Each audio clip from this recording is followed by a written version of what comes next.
Cannizzaro reaction.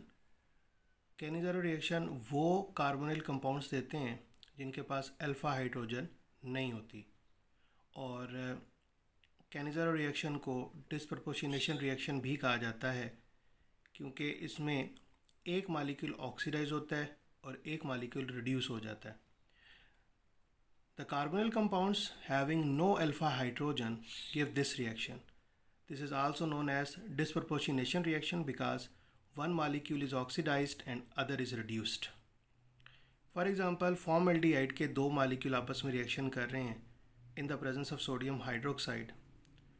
तो ये जो फॉर्मल्डिहाइड के मालिक्यूल्स हैं इनके पास ना तो अल्फ़ा कार्बन है ना अल्फ़ा हाइड्रोजन है। जैसा कि अल्फ़ा कार्बन ऐसा कार्बन होता है जो कार्बोनिल ग्रुप से डायरेक्टली अटैच होता है, तो फॉर्मल्डिहाइड के पास ना अल्फ़ा कार्बन है और ना ही अल्फ़ा हाइड्रोजन है।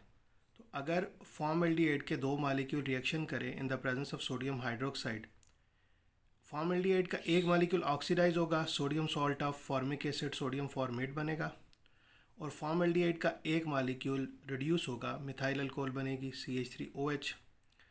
अब अगर हम इस रिएक्शन का मैकेनिज़्म देखें तो जो बेस होती है OH नेगेटिव, वो अटैक करती है इलेक्ट्रोफिलिक कार्बन पे, और एक जो बॉन्ड है वो एज नेगेटिव चार्ज O पे शिफ्ट होता है। तो ये हमारे पास नेगेटिव आयन बनता है। ये OH जो है वो इस कार्बन के साथ अटैच हुआ और हमारे पास O के ऊपर नेगेटिव चार्ज आया। अगले स्टेप में जो फॉर्मल्डिहाइड का दूसरा मालिक्यूल है उसका रिएक्शन इस नेगेटिव आयन के साथ होता है।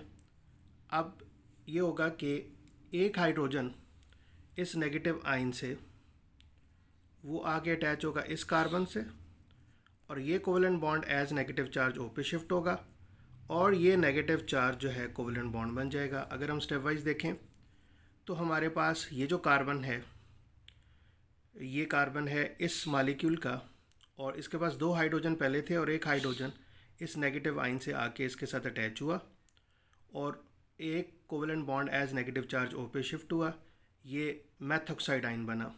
और ये जो कार्बन है इसके साथ एक हाइड्रोजन ये वाला और एक OH ये वाला ये अटैच है, तो ये हमारे पास बना फॉर्मिक एसिड।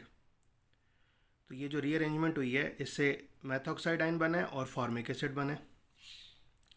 अगले स्टेप में ये जो मेथॉक्साइड आयन है ये H पॉजिटिव के साथ अटैच होगा और ये मिथाइल अल्कोहल बनाएगा।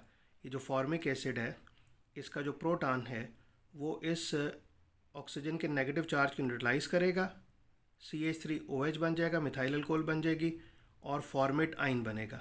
जब H पॉजिटिव यहाँ से रिमूव होगा तो ये फॉर्मेट आयन बनेगा, और वो जो H पॉजिटिव है वो CH3O नेगेटिव के साथ मिलके CH3OH बनाएगा। अगले स्टेप में ये जो फॉर्मेट आयन है ये सोडियम के साथ अटैच होके सोडियम फॉर्मेट बनाएगा और OH negative as a catalyst use हुआ, ये रिकवर हो गया at the end of the reaction. तो अब हमारे पास क्या है कि जो OH नेगेटिव है उसने इलेक्ट्रोफिलिक कार्बन पे अटैक किया, ये नेगेटिव आयन बना। अगले स्टेप में ये जो नेगेटिव आयन है इसका रिएक्शन फॉर्मल्डिहाइड के दूसरे मालिक्यूल के साथ होगा, तो हमारे पास एक मेथॉक्साइड आयन बनेगा, मिथॉक्सी ग्रुप मेथॉक्साइड आयन बनेगा और फॉर्मिक एसिड बनेगा। तो फॉर्मिक एसिड का जो प्रोटॉन है वो इस मेथॉक्साइड आयन को न्यूट्रलाइज करके मिथाइल अल्कोहल बनाएगा और फॉर्मेट आयन बनेगा। और आखिरी स्टेप में जो फॉर्मेट आयन है वो सोडियम के साथ अटैच होकर सोडियम फॉर्मेट बनाएगा और OH नेगेटिव बना देगा। ये पहली एग्जांपल थी। दूसरी एग्जांपल, अगर बेंजल्डिहाइड के दो मालिक्यूल्स आपस में रिएक्शन करें, इनके पास भी अल्फ़ा हाइड्रोजन नहीं होती, अल्फ़ा कार्बन तो है बेंजल्डिहाइड के पास लेकिन अल्फ़ा हाइड्रोजन नहीं है। दो बेंजल्डिहाइड के मालिक्यूल आपस में रिएक्शन करें सोडियम हाइड्रोक्साइड के प्रेजेंस में, एक बेंजल्डिहाइड का मालिक्यूल ऑक्सीडाइज होगा, सोडियम बेंजोएट बनाएगा, दूसरा बेंजल्डिहाइड का मालिक्यूल जो है वो रिड्यूस होगा, बेंजाइल अल्कोहल बनाएगा। तो ये कैनिज़ारो रिएक्शन है।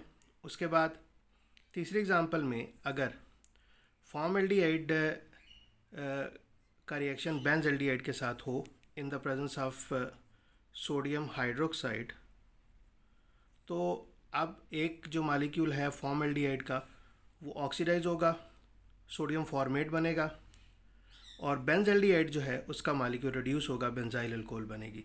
तो कैनिज़ारो रिएक्शन में एक मालिक्यूल ऑक्सीडाइज होता है और दूसरा मालिक्यूल रिड्यूस होता है, इसलिए इसे डिस्प्रपोर्शनेशन रिएक्शन भी कहा जाता है।